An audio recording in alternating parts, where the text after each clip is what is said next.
السلام علیکم ورحمۃ اللہ وبرکاتہ۔ امید ہے کہ میرے تمام احباب خیر و عافیت سے ہوں گے۔ میرے عزیزوں، بزرگوں، پیاری ماں بہنیں، دیکھیے مسائل اپنی جگہ حق اور سچ ہوتے ہیں، اور مسائل ہی کے ذریعے سے ہمیں زندگی گزارنی چاہیے۔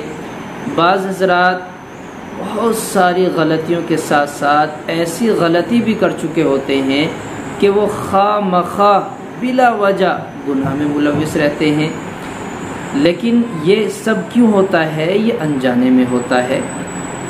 میرے بھائیوں، مسئلہ یہ پیش آیا، ایک صاحب نے فون کیا کہ اگر کسی صاحب نے یوں کہا انشاءاللہ تجھے طلاق، ایک طلاق اپنی بیوی کو، تو کیا طلاق ہو جائے گی؟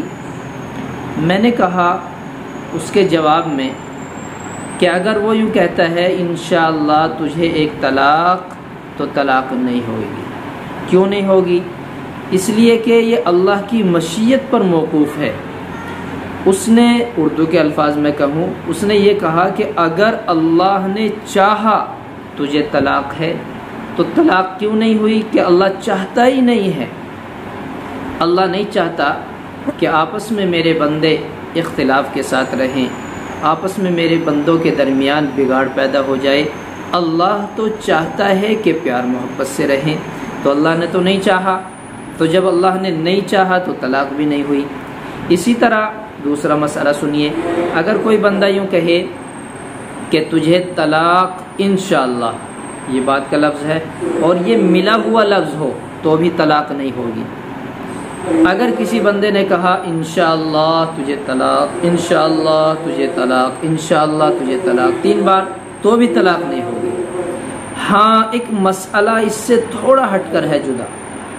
اس نے یہ کہا انشاءاللہ، خاموش ہو گیا، کچھ وقت کے بعد پھر کہا تجھے طلاق۔ اب مسئلہ ہے، اگر ایک طلاق کہتا ہے تو ایک طلاق، 3 کہتا ہے تو 3 ہو چکی، کیونکہ اس میں اتصال ہو گیا۔ یہ لفظ جو ہے یہ اس سے متصل نہ رہا، یہ منفصل جدا ہو گیا۔ یہ دونوں لفظ ملے ہوئے اب نہیں سمجھے جائیں گے۔